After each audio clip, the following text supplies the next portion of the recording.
All right, so we're getting really close to Christmas weekend. I thought we would take a look at the box office again and see how things are going. Avatar now has made $600 million globally. Now, that pushes it into a nice place. We have Christmas weekend coming. How this movie performs over Christmas weekend will tell us kind of how this movie will perform for a while. Is it gonna make that $2 billion that it reportedly needs? I guess we will find out soon. But it is at $600 million right now, kind of around the range of Top Gun Maverick, at least according to some of these articles. It's sticking around in there. 20th Century Studios, Disney's Avatar: The Way of Water made $14.3 million yesterday at 4,202 theaters, ranking it as the second best Wednesday of 2022 after Top Gun Maverick's $14.8 million on June 1st. Avatar 2's first Wednesday also outstripped that of Minions: Rise of Gru, $13.5 million, and Black Panther: Wakanda Forever's first and second Wednesdays, $8.1 million, November 16th, and $10 million on November 23rd. IMAX drove 14.6 of Avatar 2's Wednesday on $2.1 million. What's interesting here is that from Sunday through midweek, Avatar 2 is playing like Rogue One, a Star Wars story. Yesterday, not that far from the Lucasfilm prequel's $14.96 million. That said, The Way of Water at $183 million through 6 days is pacing 11% behind Rogue One in its domestic running total. Avatar 2 hopes to make $90 through $95 million in its second 4-day weekend, which has Christmas falling on Sunday. It's not that great if it's behind Rogue One. I just got to say, like, and people misjudge this. They see how good. $600 million is a ton of money. It really is. It's a lot of money. But Avatar 2 needs to be in the top 5 movies of all time to be considered profitable. That comes from James Cameron, the director of the movie himself. So it's a big gamble with this movie, and that's why I'm so interested in this box office, because I think it's ridiculous to go in thinking you're going to make that amount of money, bloating up the budget and just being irresponsible and expecting that it's going to pull in the money. And it's going to make money. However, because they were so stupid with the budget and the way that they've put this movie together, it may or may not pay off. So, we'll see. Strange World appears to have been booted from theaters, by the way. I didn't find anything on that movie. We just have Wakanda Forever still making a little bit of money. That movie, compared to the first one, is nowhere near what I think people expected it to. Still made money, though. Also, sitting at, I think it's at like $800 million now or something. Like it made its money back, but the first one made well over $1 billion, which, I think that they should have recast that actor. They should have recasted the actor for T'Challa. I don't think anyone would have had a problem with that. It's been done before, but it is what it is. Puss in Boots, doing good. I don't think that movie's even going to scratch Avatar: The Way of Water. I think it'll do good, but I don't think it's even going to put a dent in this movie's box office. Way of Water kind of has things to itself for a while. It really does. Speaking of Disney, I thought it would be fun to check in with Willow. Willow ratings are the worst for Disney+. Now, I did a video on this a while ago, talking about how the show is a failure, especially with fans. They're not interested in this. It never should have been made into a show. All you need is the movie.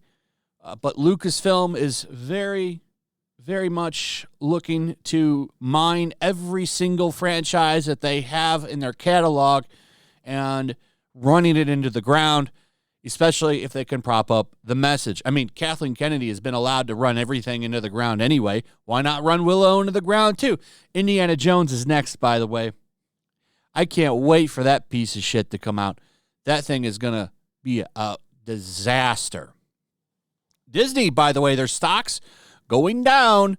They have had an awful couple of weeks. They had a little bit of jump when Bob Iger came in, but ever since then, it's just been downhill for them, and it's going to get worse. It's going to get worse for them. So Willow, brought back, turned into a show. Don't know anything about it, but I do know one thing. It's got women that love each other, and I guess that's all you need for a show. That's all you need for a show. You don't need to tell me about the plot. You don't need to tell me about the other characters. You just need to tell me that there's romance between two women. That's supposed to be enough to get you to turn in. Seriously, Disney is a one-trick pony at this point. All of their marketing for this shit. Don't know anything about Strange Worlds, but I can tell you the lead of the movie likes men. Can't tell you anything about Lightyear, but I can tell you that there's two women that love each other. That's all I can tell you about them. That's what the marketing focused on for all of those. Willow doing the same thing. This is from yesterday. Willow star Aaron Kellyman on representation. It feels like I'm healing my inner child. This is a long article on a scene where there's a romance scene between this character and another woman. I did a Google search. All the articles. Willow series episode side inside Kit and Jade's kiss scene. Oh, so we have to know how it was on the set, too. They break down that epic love scene. Here's the one I just pulled up.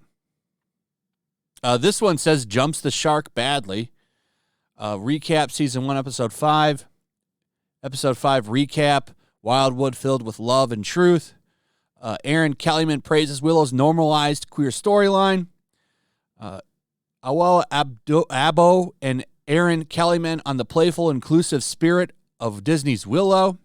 Willow star Aaron Kellyman on the importance of representation in Disney's show. That's it. That's all I know about this show, is that it has representation. And I love that first movie. That movie is a great childhood movie. Still a good movie. I highly recommend watching it. And, you know, before I'd already seen the tricks of Lucasfilm, I probably would have been excited about this. But knowing what Disney has been doing with their stuff and all that, I just wasn't excited. I knew the show was going to be bad. And I can't tell you what the plot is. I don't know, because all I find out when I ever look this show up is that the show has representation. It can have representation, but how about you tell me about the show, too? That would be nice. Here's another funny thing. It's not enough. Disney, not gay enough for GLAAD, receives insufficient mark and annual inclusivity report card. Disney probably has more representation than any other studio, but it's still not enough.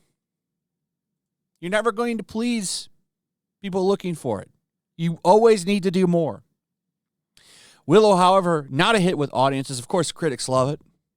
They don't care about story. All that matters to critics is representation, inclusivity. As long as you got that, you're A-okay in their book, except Witcher Blood Origin. For some reason, that show is so bad, they didn't even give it a pass, even though it has it. So I'm almost curious to how bad that show is that critics hate it. But Willow, storyline, what's that? It's got representation. Boom, 85%. Audiences, though, they're looking for a little bit more. They're like, hey, I'm kind of, a fan of Willow. What's the show about? Apparently not good enough for them.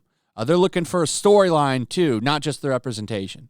And I'm not saying you can't have representation, but how about you tell me a good story, too? How about you tell me about the story and the marketing? That would be a good idea, too. Might help. Anyway, let me know what you guys think about all this. I'd like to hear from you in the comments. Also, if you would please like, subscribe, share the video. Make sure you're still subscribed. Hit that notification bell. Check out my Rumble, my locals, and I'll see you on the next one. Peace. Make sure to check out my locals. There's a link in the description. It's a fun community that I'm trying to build over here. If you don't want to support me on YouTube, you can come over here. None of that money goes to YouTube. You also can just come over here for free. But if you are a supporter over here, I do plan on doing an extra live stream once a month and throwing links to the supporters so you can actually come on and have a supporter live stream with me. Also, it's a good place to catch all of my content. You don't have to worry about notifications like YouTube. They'll definitely work over here. So come check out my locals.